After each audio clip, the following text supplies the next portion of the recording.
Some moments change you forever, the kind that dare you to quit or fight back. For fashion designer Fhonia Ellis, that moment came at the peak of her career in New York's fashion world. But I'm somebody that always looks at if the door's half open, I'll get in the door. Like, it doesn't have to be fully open. I just need a crack. Then one phone call changed everything. And so one of the last conversations we had was, I want you to know something. I'm proud of the woman you are, not for what you do, but who you are. And I remember I said, is something wrong? And she was like, no, I just want you to know that. And 2 weeks later, we were at the hospital and she never came home. But in that heartbreak, she found faith, discovered her true purpose, and rebuilt herself into someone stronger than she'd ever imagined. This is her story, and this is Wins and Lessons. On this episode of the Wins and Lessons podcast, we have Fhonia Ellis. Thank you for coming on to the podcast. Thank you for having me. Yes. This is a long time coming. I guess we could speak about how I met you. Okay. I met you on another podcast, and I was actually like how these guys are right here behind the scenes and helping, recording and everything like that. And it was like, yo, this story's crazy. I was literally getting inspired listening to it. I was hyped. Like, I can't wait to see this episode. And I said, you know what? I reached out to you so I could just snatch you for our podcast. Yeah, I'm so honored. I'm excited. Thank you. And the conversation, we talked about it, beforehand, is, your name started with an F, and also you went to 3 different Fs. We got the fitness, fashion, and faith. Absolutely. And we said that your faith is like your umbrella, or maybe like the base of what it is that you're building and everything you got going on. So, first I want to speak about your journey getting into fashion and also the faith part of it.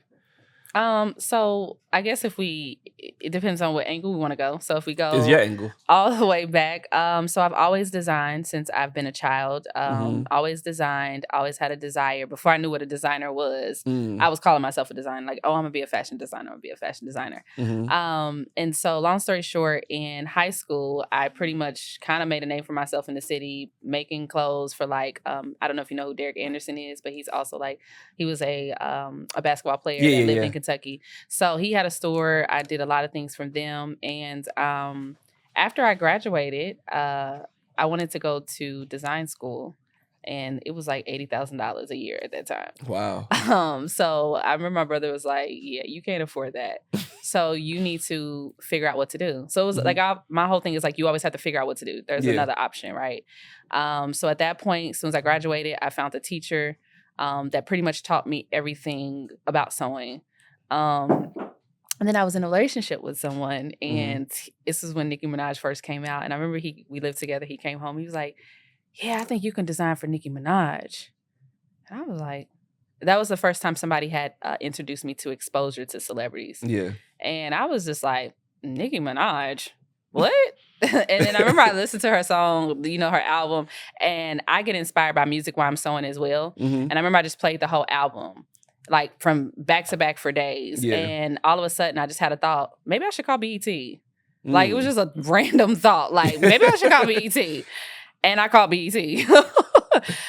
So I Googled the number. I don't think they list those numbers anymore. But at the time, this was, years ago. But I Googled BET's number, and that's kind of where my story started, Not so much, but because I was already designing and doing a lot of things, but for the exposure part of like something bigger started at that simple thought of like, let's just call BET. And what happened when you called BET? BET? So pretty much I called BET. And when you think you kind of like know what you're doing, I was maybe 20, 21 or something like that. So I'm calling. I'm like, yeah, my name is Fhonia Ellis. I'm a fashion designer. I just wanted to see if you guys are interested in pulling clothes. I knew enough of the language. Yeah. And I remember she said, send us an email, and they liked the stuff, but they in my mind, I was like, oh, I need them to sign a contract. Like, I thought like this, like, who are you to tell BT to sign a contract? First of all, girl, it's not going to happen. So I asked them to sign a contract, and she said, well, we can't do that, honey. And I was like, okay, well, maybe another time, again.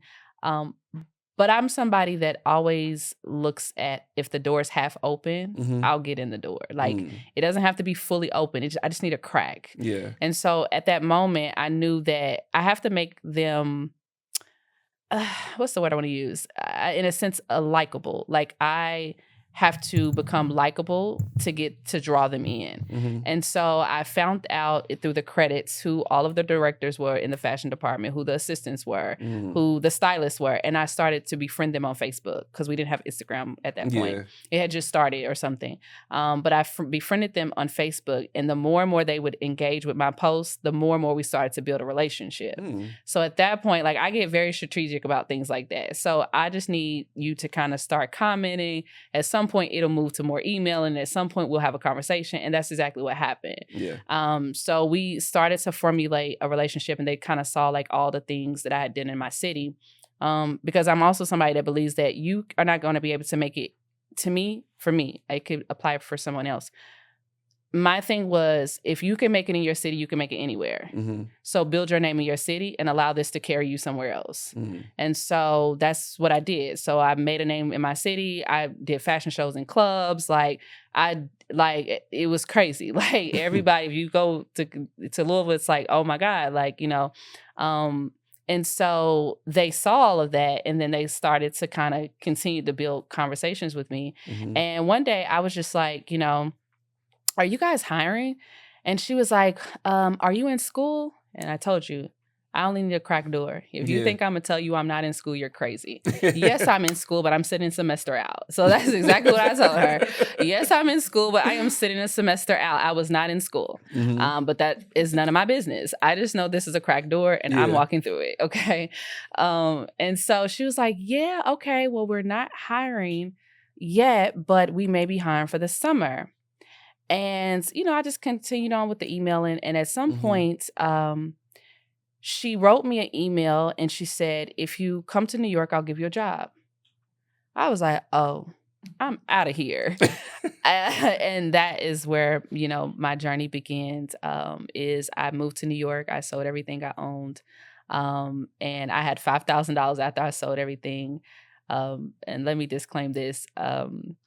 In the beginning, I had a year to save this money. I didn't save anything. I want to say, did you save $5,000 in a year? That's and I didn't save anything, actually. So the month before I left, I had $300 saved that I was supposed to leave. So this was in May, because I left at the end of May. And my brother called me. He said, if you don't get out of here now, you're never going to leave. So you need to figure it out. And I had bought a car. And I said, and I remember my friend called me. She was like, why don't you just sell your car? You don't need a car in New York. And I was like, sell my car. And I heard the Holy Spirit tell me, put the car on Facebook. Who's going to buy a car on Facebook? This is before Marketplace. This is before all of this. Wow. Literally, like this was like 2010, 11. But I put the car on Facebook, and somebody bought that car in an hour. For $5,000 and let me keep it to the end of the month. Came and paid me the money, gave me the $5,000 and let me keep the car to the end of the month. Wow. Before I left. So I took that $5,000. A friend of mine knew someone that had a vacant apartment in New York, and I had never saw it until the day I moved in. And so that is where the journey kind of started to unfold at that point. So that's just the brief. Wow, that's a leap of faith. That's incredible. Yeah. I kind of like to think in those days I had delusional faith. Seriously. Yeah. But I love the fact that you said how you see a crack in the door. Yeah. And you're going to get through it. Yeah. You only got to give me a crack. I don't need the whole door to open. Yeah. Yeah. And I know sometimes you need that little crack and just because the thing I think some people wait for the door to be completely open, and if you see the crack, then eventually the door open. But again, I think for me it's just very simple. Oh, if I get you engaging with me, then I know, oh, it's a matter of time before this, you know, unfolds. And so I think I just look at the cracks, like the small door opening. It's like, oh yeah, I'm going through that. No worries. Yeah. And that's. So you say that's the delusional faith, but that's still the faith. Yeah, it's still the faith. Like I said, that's the base. Yeah, that's the base of it. Yeah. And how was it when you came to New York? I love New York. I think, again, New York taught me, it was funny because I thought about this. I don't know why this came to my mind when I was driving here. Because I think I was thinking about my mother and some things. Mhm. But New York taught me a lot about, I don't want to use like hustle and things like that, but it taught me like a lot of tenacity. Mhm. And New York wasn't as hard as I think I believe that something is only hard as you believe it to be. Yeah. So it did teach me a lot. It taught me a lot of like how to persevere, how to have tenacity. Mhm. And if you can make it in New York, that's a different ball game over there. Yeah. So I feel like if you can really make it there, like everything else is a breeze. Yeah. Because I don't think anybody works as hard as those people like in New York. I don't think so. And you're from New York, so. I mean, well, I'll say this. I know some people from New York they're not working hard. Oh, well, back then, right? It was like everybody I was around, it was like, yo, like it was just, again, that was earlier on. But yeah. But I just feel like if you can like really survive like that fashion culture and just like the way it's politic there, like you'll be okay anywhere else. So how long were you in New York? I was there for a year, but I went back and forth after I left. So back and forth between New York and Kentucky? Well, I'll say I worked with BET up until I moved here. So I was still like work award shows and all those things like that. So even though I physically left after a year, I still worked with them on different projects. So yeah, up until I working for BET, did it open any doors like for like some people you work with, like celebrities or just? So I was already working with celebrities before I even got to BET. I actually used to travel to Atlanta every weekend. And so that's when like Crime Mob, Diamond, all those, like I was already pre-working with like Atlanta artists before I moved to New York. So after I moved from New York, I won't say it like opened a more of celebrity door. I think that happened once I moved to Atlanta. But in New York, I will say it gave me the exposure to dream bigger. Because at that point, I only looked at my vision so small. I didn't see it where it could go. So New York gave me the exposure that I needed to actually dream a bigger dream. To actually see myself differently, to actually see like what I really wanted in life, it could happen. That's what New York built in me. And if we talk about faith, right? For me, I knew I needed to get to New York because it really wasn't about BET. New York was a place that I felt like God opened me up spiritually. I needed to get around people that looked like me because in Kentucky at that time, I think I had my sides shaved and nobody looked like I looked. So you go to church dressed a certain way. It's not how it is now, right? Where you can come in your jeans, you can do all those things.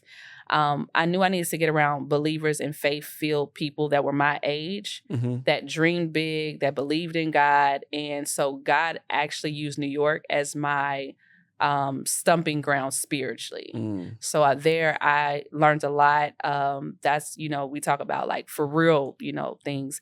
I learned a lot of that in New York. So it wasn't just about fashion. I think God took me to a place where he can start to like prepare me for where I was going. So now you in New York and now guess you got your eye on Atlanta. You coming down to Atlanta. I did not have my eye on Atlanta. You did not? So now let's talk about how Atlanta became a destination. Because so maybe I phrased it wrong. Atlanta became, because Atlanta to me was like Kentucky. So I thought that I was going to leave New York and go to LA. I never had a desire to come to Atlanta, even though I had, built a little traction here before I went to New York. So Atlanta became the place for me after my mother passed. So while I was in New York, my mother, she had pancreatic cancer. And so she had been, dealing with it for about 3 years prior. And I did not know my mother's cancer was terminal at the time because she was the type of woman that she wanted you to still do what you had been called to do. And she knew that if me or my brother knew that, we would have not left or we would not have pursued anything. So she was like, oh no, go to New York. Everything is fine. And so I moved to New York, and then I got a call while I was living there. My brother was like, hey, Ma's cancer is back, and I think you should come home. And I remember I, left the conversation, and I was like, God, I feel like I'm always the one that has to, because again, I'm thinking it's not as terminal. And I said, I feel like I'm always the one that has to go home. Mm-hmm. Like my brother was in the service. He got to travel a lot. Like he had been exposed to a lot of things. And I was like, why can't he go home? Yeah. And I heard the Lord tell me, remember what I tell you, in the light, in the dark, go home. And I packed up my stuff and I left. But I thought I was coming back. So I only packed a suitcase full of clothes and a suitcase full of sewing equipment and 2 sewing machines, because I knew like, hey, I need to make some money while I'm home. Mm-hmm. So I'll leave the rest of this stuff here. I had no intentions knowing that my mother would pass while I was there. I would never come back to New York. I would lose the storage, lose all my belongings. I did not know any of this was going to happen. So I packed up enough for about a month, Mm-hmm. thinking that I would return. Well, in the process of that, my mother passed 3 months after I was there. Mm. And so one of the last conversations we had was she looked at me and said, I think you should go to Atlanta. It'll be closer to me. And I was just like, Atlanta? Why would I go to Atlanta? Yeah. Like, and she's like, it's just closer to me. It's closer to me. I think we could drive there. And that particular day, she also said to me, she said, I want you to know something. I'm proud of the woman you are, not for what you do, but who you are. Mm. And I remember I said, is something wrong? Like, because at this point, I still don't know anything is terminal, right? And she was like, no, I just want you to know that. And 2 weeks later, we were at the hospital and she never came home. Mm. And so that is what led me to Atlanta, because I felt like my mother was giving me a message before she was leaving. Yeah. Mm-hmm. Before we get back to the episode, I've got something special for you. If you believe in turning every setback into a comeback, head over to brokentraditions.com and check out the official Wins and Lessons merch. Wear the message, there are no losses in life, only lesson. Use the exclusive code NO LOSSES at checkout for 20% off, one time only. Let the world know you don't take losses, you learn from them. Now back to the episode. Yeah. Wow, that's deep. Yeah. That's deep. And when you got here to Atlanta, Mm-hmm. I guess, did you kind of use that as fuel to so build your career out here? So again, we talked about this a little bit yesterday. Yeah. Grief has a funny way of, I guess propelling you, but also just depends on how it goes. Mm-hmm. So when I moved here, I'll say this: I spent 3 years in Kentucky before I moved to Atlanta. Mm-hmm. Because grief, when you've never grieved like that before, you don't know what is happening. Yeah. And so I think I was trying to figure out myself, understand what had just happened to my life. At that point, I literally lost everything I owned. And I didn't lose one parent. I actually lost 2. Because the grief actually separated my stepfather from us. And that's the man who raised me. Mm. My father was on drugs for 27 years of my life and got clean 2 years before my mother passed away. Mm. So in the process of grief, I lost a mother, but I also lost a father because he could not deal with what happened and he disconnected from us. Oh, wow. And so I think I spent a lot of time just trying to understand what had just happened to my life. Like, my mother was my cheerleader, everything that, people kind of see today.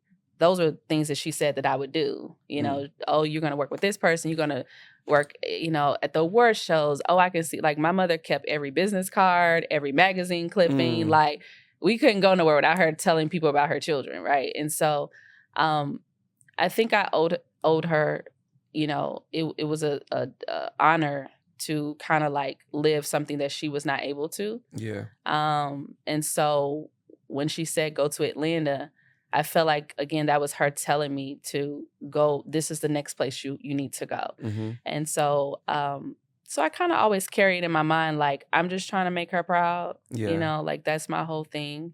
And so not so much about career, I think just about becoming a woman, Mm-hmm. right? I think that's what I try to carry to make her proud in that aspect of things. Yeah. That's beautiful. I love that. Thank you. And it's just, like you said, that grieving part, because sometimes when somebody lose somebody, they Mm-hmm. do grieve differently, Mm-hmm. where it could be, like you, I think, would you say you're grieving was like inspirational, like for you to do better? Not at first. Not at first. No, actually, it wasn't. It was the opposite. Oh, so it was like, yeah. Because again, my mother was my, we hear it all the time, like your mother's your best friend, but that was really my best friend. Like I talked to my mother all day long. I could talk to my mother easily 20 times a day. Like, and we were talking just like having a good time. Okay. Like, so, to lose that was very devastating to my life. Like, before I really like turned my life over to the Lord, I was suicidal, and suicidal actually made me turn my life over to the Lord. So, one of the things my mother told me, is I never want to see you back here.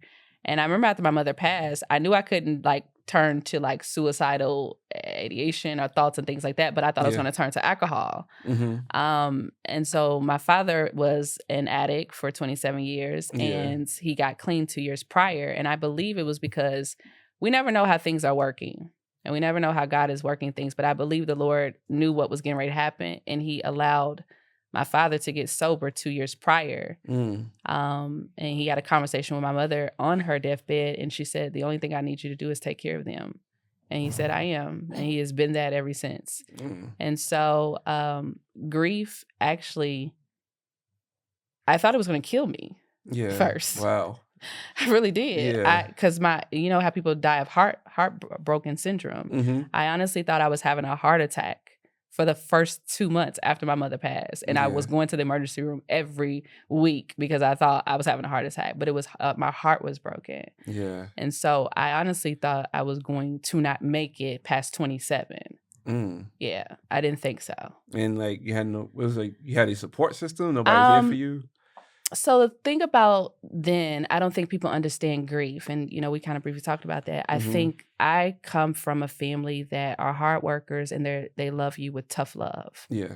And so when you have a child that also has dealt with suicide and all these different things, you don't even understand mental health or all of those things. So my family wasn't familiar with mental health. They wasn't familiar how to grieve. They just go to work. Yeah. And that solves the problem. But that was not how I was kind of, that was not my makeup. And so as I was grieving, it was almost like my family just wanted me to snap out of it. And I'm like, I don't know what you want me to snap out of. I don't know how to snap out of this. Like, I don't even know what this is. It's like a whole new experience. Yeah, this is a whole new experience. And so I met a therapist, and she pretty much was like my angel in disguise. It was her first year at a seminary college, and she was a therapist. And she pretty much counseled me for a year. And then I met my spiritual mom the second year. And so they really were the ones that kind of like helped me walk through the journey of grief. But no, at first it was just like, you need to get your life together. You need to snap out of it. Like friends were not supportive, like, because no one at that point had ever lost anyone to that degree. So it wasn't easy. But the thing I like to say about grief, like I mentioned, I like to tell grief thank you now, because again, it's the person I am now. I can only have become that through grief. I would have not been this person that I am, whether it's compassion, it's empathy, wisdom. Like grieving has allowed me to kind of get those things in my toolbox. Yeah. And so, I share with you, after my mother passed, we had 3 family members for the next 9 years pass. So my godmother passed first. 2 years later, my mother passed. 5 years after that, my grandmother passed. And then in COVID, my stepmother passed. So, and then we had 3 family members every year for 9 years. Last year, I think, was the first year that someone didn't pass. Wow. So grief has had we've had an interesting journey. Yeah. I've had an interesting journey with grief, but I think at this point, where I sit now, is that I think grief has taught me that it's more to life than what I thought life was about. Right? It's more than, yes, I love what I do. I love fashion. I love all the things. But I think grief came to teach me what life really is about. And it's not so much of those things. Yeah. Right. So I'm going to interject here. I see Troy over here laughing. Just because we've kind of had a similar conversation as well. We both lost our moms last year.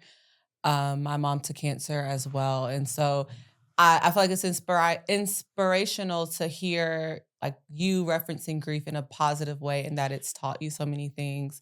And my only add here in this segment before I start to cry, because it's been a year, like as of like 2 weeks ago. 2 weeks ago, yeah. On Wednesdays, my brothers and I connect, right? That's our family day to unwind and like we watch trash TV, like I cook, we'll go out to eat. Like it's just whatever we're doing that day, we do crafts. And so like knowing today's Wednesday is our connect day, you know what I mean? And so it's like, I mean, we told him we were doing something. So he'll come, like he won't even call. He'll come to the house. Pop up. And then he'll be like, y'all not here. We're like, oh, dang it. You know, so, but it's like, since my mom, I think maybe the Wednesday after my mom passed, like, since that day, been consistent. Yeah, we've been so consistent. Of course, miss here and there for traveling or whatever, but that's our day to connect. And that is something my mom and brothers live like 5 minutes from us, and we would go weeks without seeing them. You know, weeks, months. I mean, it's just everybody's living their own life. And so one of the positives that I always say is that my brothers and I have reconnected in a way that wouldn't have been possible had my mom not passed. And so I always use that as a positive. And so I called him earlier. We talked. We did our little moment. We checked in, and then we keep it moving. And so you kind of find those positives through the drama or the grief. And you know, it looks different. You know, and I shared on a podcast last year about this. It took me a very long time to even share with anyone. My mother be gone. It's 13 years. It was 13 years as of the 3rd of July.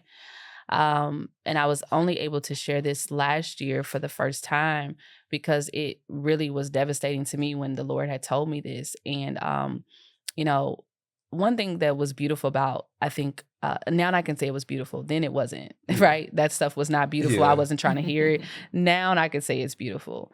But there was one thing that happened, 2 things that happened after my mother passed. A week after she passed, she popped up in a dream.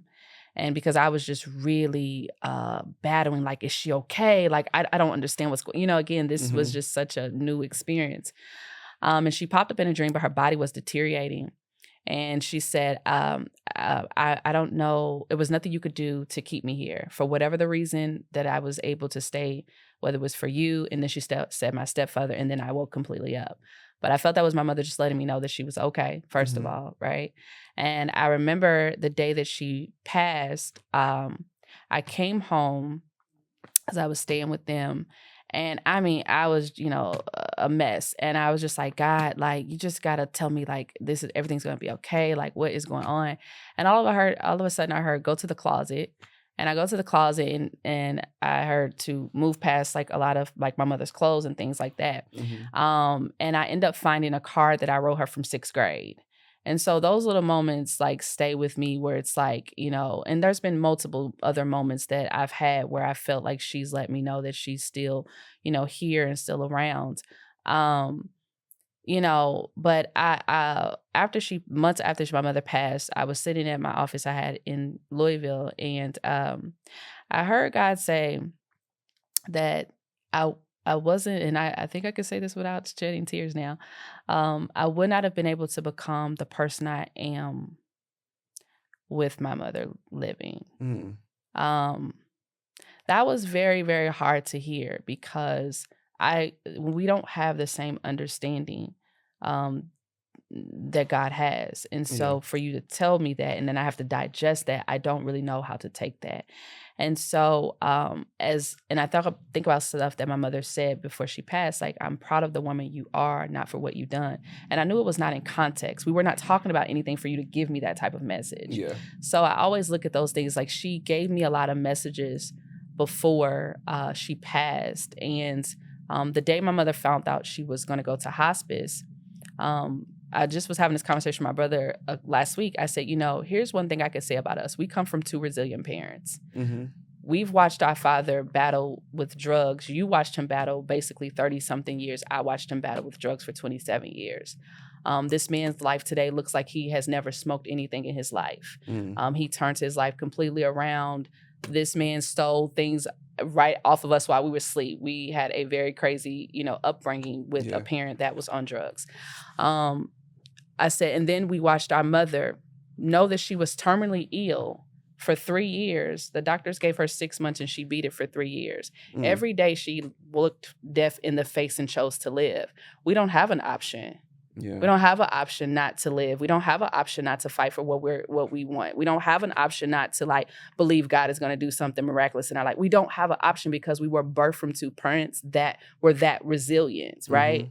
And so I told him, I said, who are we not to operate in the same strength that they had when I don't think I could wake up every day knowing that I was terminally ill and still choose life and still encourage other people to choose life, right? So the day my mother found out she was going to hospice, that's the day I found out she was terminally ill. No one had told me. They had kept it a secret from me for 3 years. Wow. And so she looked at me and she said, you have to believe in me and you have to believe in God. Who gives that message when they know they're getting ready to die? Yeah. And so I think for me, I just had to look at in the moments where I wanted to give up, even if I wanted to give up for myself, I had to keep going because of her. And there were moments I wanted to give up for myself, but I think it's what? If that woman, so many times when I lived in New York, I would call her crying. I remember my lights got cut off one time, all this crazy stuff. And she let me just have this whole long rant. And at the end of the conversation, she was like, you have to fight for everything you want in this life. And she was like, I'm fighting for my life right now. I'm in the emergency room. Yeah. And I said, you let me talk this whole time about my little raggedy lights. Girl. And she's like, but that's what moms do, right? Yeah. And so I think with that, I've just, again, when you've experienced, grief in a certain way, it makes you look at just things completely different in life. And so, yeah. I love that.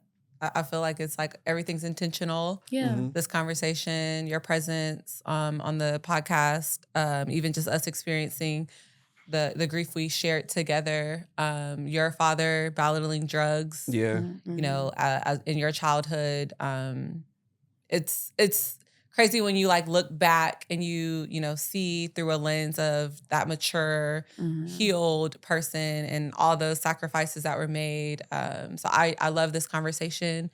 And I will say last year, I ran the Peachtree Road Race. I think my mom died on July 2nd. And he was telling me. Yeah, so I was like, wow. Yeah, it's a crazy coincidence, right? Because you said the 3rd. Your mom passed. And so, the resilience in running through that race. Yeah. But 2 days after no my sleep. mom passed, tears in my eyes, just still focused because I run because she can't. Yeah. And so I love that this is where the conversation is going because we were talking about your health journey and you being in the gym and it's being a mental thing for you. Yeah. Last year I was walking 6-8 miles a day, and this is before my mom passed. It was my spirit was just I need to prepare. I don't know what I was preparing for. So January I was walking. I had this my app on my phone where it was you've reached 8 miles to, I guess just was building up, just walking all day, just out there. And then when my mom passed, I was just I'm walking. I gotta walk. I gotta get it off. And I don't walk as much anymore, but it's just crazy how how you said you're in your head when you work out. Yeah. For me, walking became that, I guess, peace. My time to really just commit to myself, talk to God, watch YouTube, whatever was needed. So I guess talk to us about how did fitness how did grief turn into fitness for you? So here's the thing. I know what you're saying. I was sharing with you as well yesterday. I was not a fitness girly. I was not somebody that even had a desire to go to anyone's gym. The Lord revealed it to me in a dream. I was living in New York. So again, this was right before my mother passed. I was living in New York and we had just had a really, I think it was a Sandy, that Sandy storm or something. Hurricane Sandy. Yeah, Hurricane Sandy. Yeah. So my apartment had completely got flooded. I was sleeping on an air mattress And I had this dream and I woke up and laughed. I said, I'm not working out. Like, that's crazy. And I called my friend like, girl, I just had a dream. Then the Lord told me to work out. Who is doing that? Like, what? And I remember, shortly after that, I moved back to Kentucky and a friend of mine did invite me to the gym. Mm-hmm. And it was the most difficult thing, horrible thing in my life at that point. But shortly after that, my mother passed. And so I started to just kind of like, go to the gym a little bit, but nothing too seriously. So the gym really didn't start until I moved to Atlanta. And I was battling depression through like the transition, grieving. I was in a functional freeze for 7 years after my mother passed. So basically it's when your body has experienced a certain particular trauma and you stay at that state. So you're still existing, but your mental capacity is at the same state, which is called a functional freeze. And so I slept, laid on the couch for 75 days. And that's why I think when I talk about 75 hard, I think it just touches me in a different way. So literally was depressed for 75 days on a couch. And on the 76th day, I said, you're going to the gym for 90 days and you have to stay committed for 90 days because you have to get out of this depression. So at that point, my mindset is what you do in one area of your life, you're going to do it in every other area.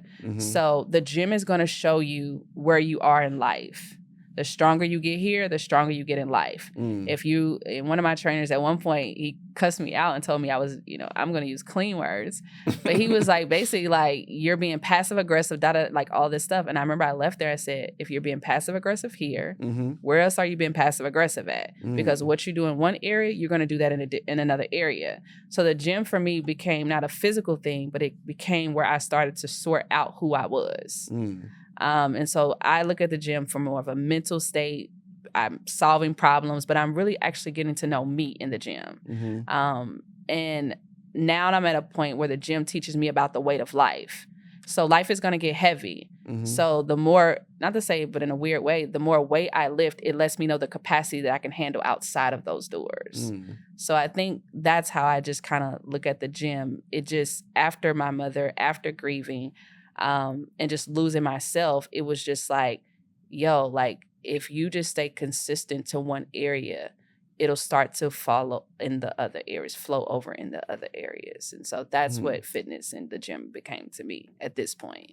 It's like, it's a mental ground. Yeah. Yeah, and I see your fitness content. Yeah. I think I see it more on TikTok than I do on Instagram. I only put it in my stories really on Instagram. Okay. Yeah. Who's shooting the content? It's like you got my trainer, he shoots like all of our content at the gym. Okay, I'm like, you got a whole videographer coming in with you? He has a camera, so he does all look, thank God for the content of the trainers, but yeah, he does all of that. Yeah. So yeah. Yeah, it looks official. No, it is. He has a whole, he has a whole thing in there. Yeah, that's dope. Yeah. Which gym is it? It's called PBE. PBE Sports. Okay. My trainer's name is Jay.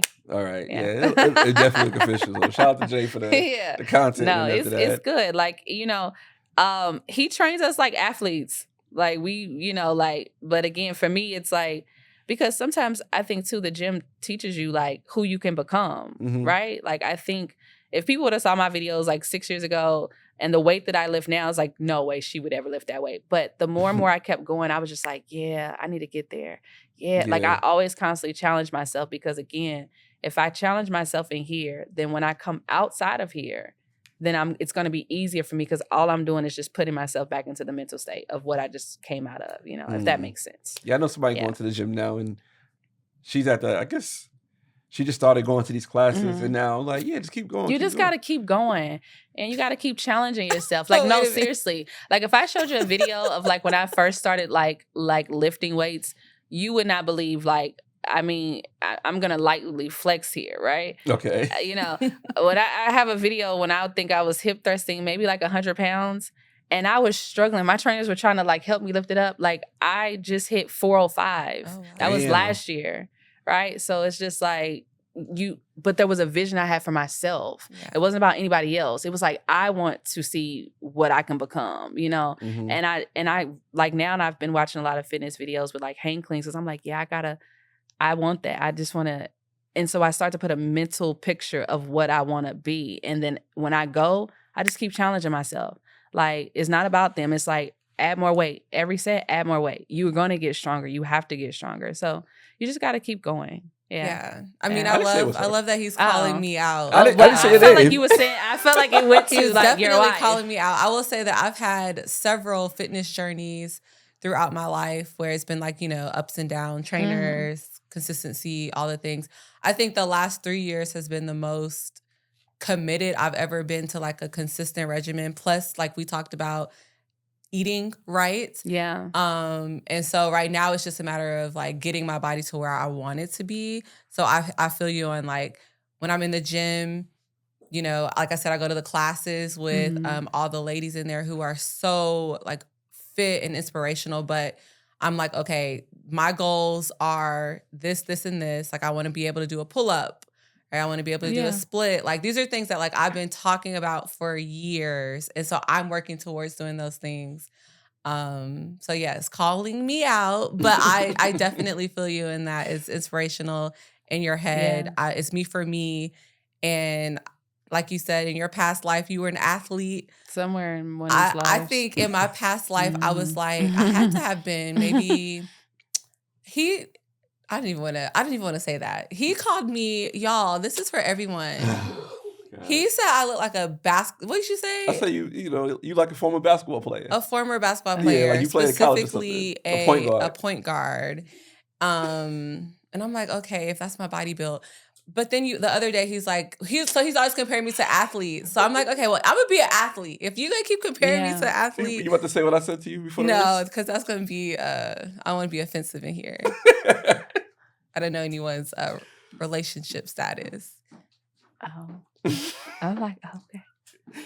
Yeah, he's just okay. He's just always I don't know. No, he's just always referencing me to athlete, and I do feel like how you said your trainer is training you like an athlete. So when I'm in class, I'm like, I'll leave there and I'm like, I can do anything. Yeah. Yes. And I think one of the things that fitness became very inspirational was because of my mother. Like, so my stepmother passed from COVID, but she was a nurse and she ended up passing from COVID. And it was because she was unhealthy. It wasn't because of the COVID. It's because she ended up having heart failure while she had COVID. She was on heart medications. She constantly ate whatever she wanted to eat.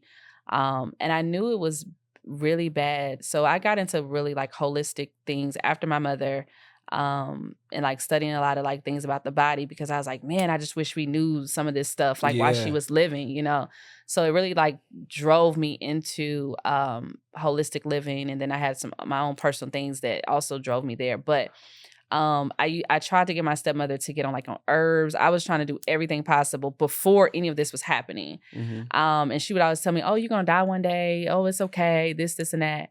And she caught COVID and couldn't fight it off because her heart was starting to, she was having heart issues with COVID, got pneumonia. And so after she, transitioned, I sat down with my dad and was like, hey, we stop here. You have got to change your eating. You have got to get serious about your health. And I feel like, again, our journeys are not, we don't realize like when things are happening, sometimes we fight the change. You don't understand why the change is happening, right? Yeah. The change is happening not just for you, but it's happening for the people behind you. It's happening for your family. Like there's somebody in every family that's set to like break certain things. There's somebody in each family that's set to like do something completely different. And I think so many times we are fighting change because we want to stay the same. But if you allow grief to do its work, and grief is just not people passing, it's life, it's you losing yourself, work, divorces, all these things. But if you allow grief to do what it came to do, you will come out better on the other side. And it's not just for you, but it's for the people that's connected to you. Yeah. So I'm very clear that my life and my grief was just not for me. I meet so many women, like especially women that have lost their moms. And as soon as I meet them, I'm like, oh Lord, okay, thank you for letting me know.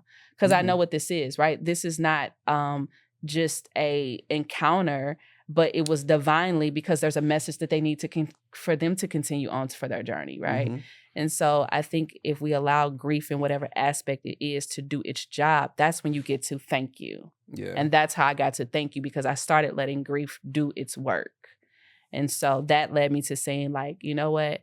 I wouldn't have been this person if I didn't experience this. So I have to start saying thank you to grief in so many words. I love that you kept going. You didn't stop, and right, like you learned and you grew, and you're passing that on and having those conversations with people.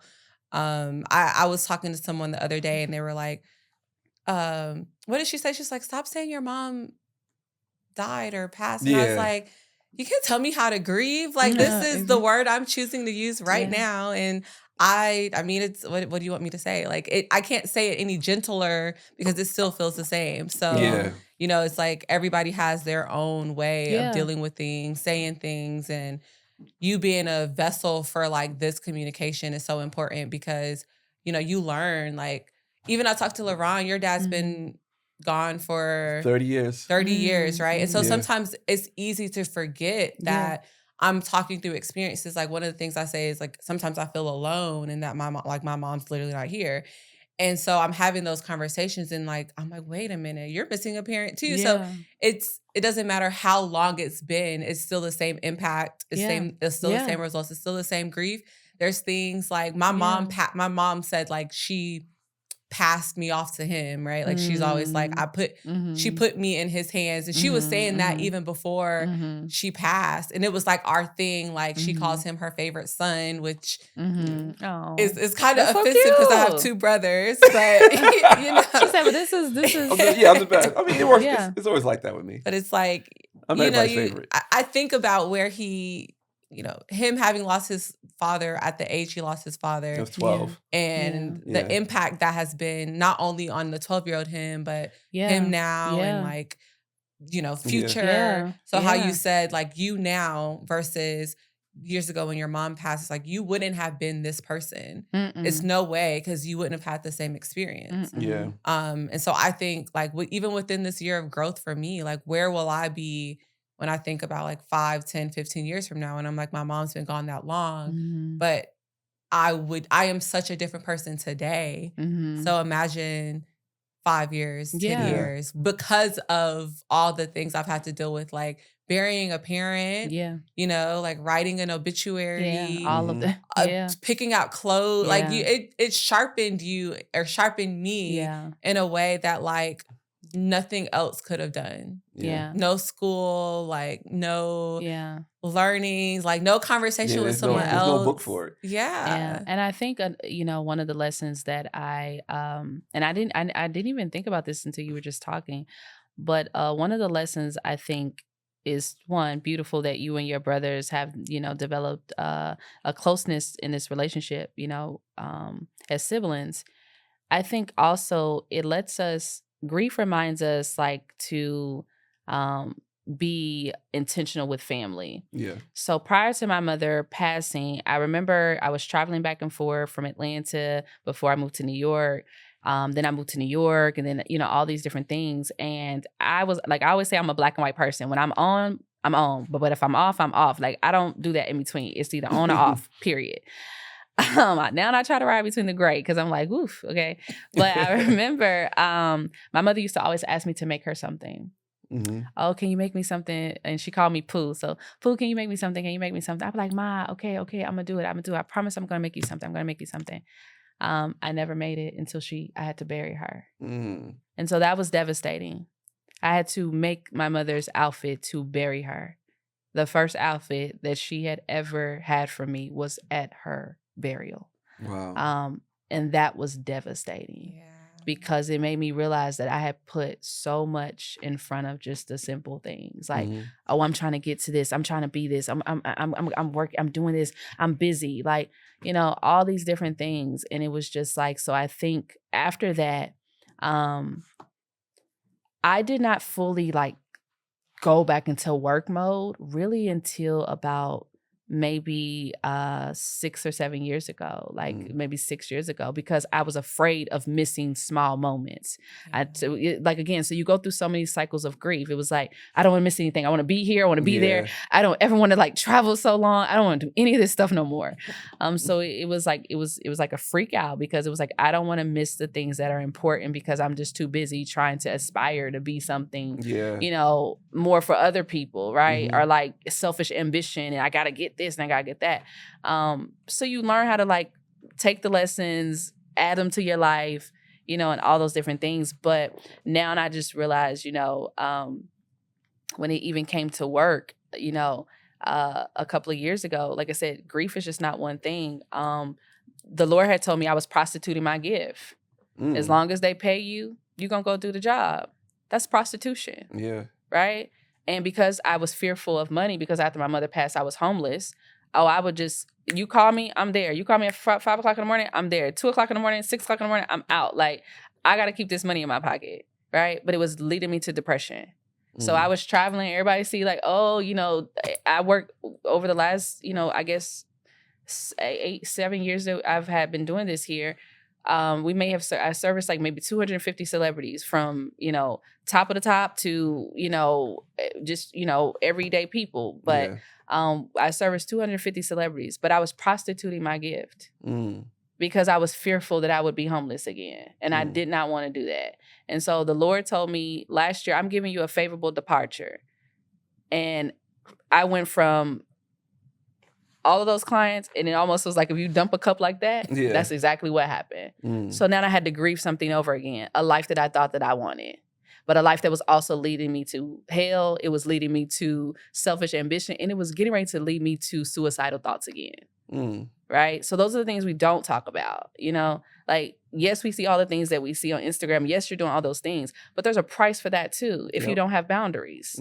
And too often, we don't put boundaries in place because, again, we're fearful of something. So I was fearful of being homeless. I didn't want to, again, when you lose those type of, you know, people in your life, you have an abandonment. There's abandonment there. There's, you know, can be some rejection. There's bitterness there. So I was dealing with all of those things. So my thing was like, oh, I just don't want to feel left out. Okay, hey, Fee, we need you. Fee, can you fly out tomorrow? I traveled 10 months out of the year. Like, I picked up, I got to 200 pounds. Like, you know, like, but again, it looked good. Yeah. Right? So when the Lord disrupted my life in a beautiful way, and I can say that now, but you don't say that then. Yeah. And I tell God all the time, you saved me when I couldn't save myself. If I would have continued on the way that I was going for another year, I would have been severely depressed because I could not say no. And so when the Lord told me you were prostituting your gift, and I'm giving you a favorable departure. And now when I look at my life, you know, 19 months later, I'm like, God, how did I even ever put myself in that position? Because again, you're not realizing who you are. Yeah. Right? Like, we're looking for somebody else to validate who we already know that we are. And so life has just been such an interesting journey. But I think, again, grief comes in so many ways. But if you allow it to do its work, you come out so much more beautiful on the other side, you know, like, so that's just how I feel about like things in general. Like, if I allow what is trying to happened without trying to interfere, without resisting the change, I will be very surprised what the Lord creates outside of what I think is what I need, if that makes sense, you know? So, yeah. Ooh. I think this is like a episode specifically for me. And I'm going to say why, because you did say that, but we were supposed to record a few weeks ago, right? And we just were like, you know, scrambling, like holiday, all the things, and like only had one guest confirm. And I was like, hey, babe, like, we all have stories to tell. Like, somebody else could just get on the mic and talk. And I specifically said to him, I was like, what if we just talked about grief, my story with my mom and all these things? And he was like, you're not ready to tell your story. You're not ready for it, right? Like, I don't want to be so personal. And so it's just by circumstance, you're having this conversation in a way that I feel like is, you know, mature. It is, you know, honest, open, but it's within healing. Whereas had I had this conversation, it would have been, you know, still like trauma based. Yeah. You know, grieving, still tears. Yeah. And so I appreciate the connection, but also the intent in the it just feels intentional And I know that that's not necessarily the full direction of this conversation or where it was supposed to go, but I do believe that it was supposed to go this way. Yeah, because I was like, oh, this is where, because I think we briefly talked about it yesterday, but I really thought, but again, I just honestly believe, like, for me, if the Lord sends me somewhere, it's not just for what the person is asking me to be there for. I know that about myself in my life. Because I'm often in very hidden spaces, even though I'm very exposed. I don't often go to places unless there's a reason for me to go there, right? And so when he did say you had lost your mother, I said, oh, makes sense now. Yeah. Like, because I understand that, right? And so, and again, I'm used to talking about the fashion stuff, all those different things. I really don't honestly get to share this part of my life because that's not what the conversation is about, right? And so this conversation just kind of led, even when I was like, okay, maybe I need to take it back. but I think that's when you allow God to do what God does. Absolutely. And you'll get more than what you were trying to originally. Yeah. And I think grief is something that people don't generally talk about because for whatever reason, but I think it's something that people have to talk about because, one, like I was telling you, when my mother transitioned, no one knew how to handle grief or be there for someone that was grieving. And so it often felt I felt very abandoned, in my grief because no one had language. And I remember I would call churches trying to get help because I was like, I'm 2 seconds away from being at a psych ward, okay? So someone has to help me. Yeah. And a church referred me to a psychiatrist at a Christian college. And that lady is who helped me put my life back together, And so I think people don't realize, like, grief is not just in transition of passing. Grief is in divorce. Grief is in friendships. Grief is in, losing jobs, like losing yourself, in rebirths, transformations. There's so many aspects of grief. But I think people have to know, one, it's okay to grieve. And grief doesn't have a timeline, right? I've been grieving for 13 years. It could be the slightest moment that will trigger me back to grief, right? Yeah. And so I don't try to make people comfortable when I'm grieving.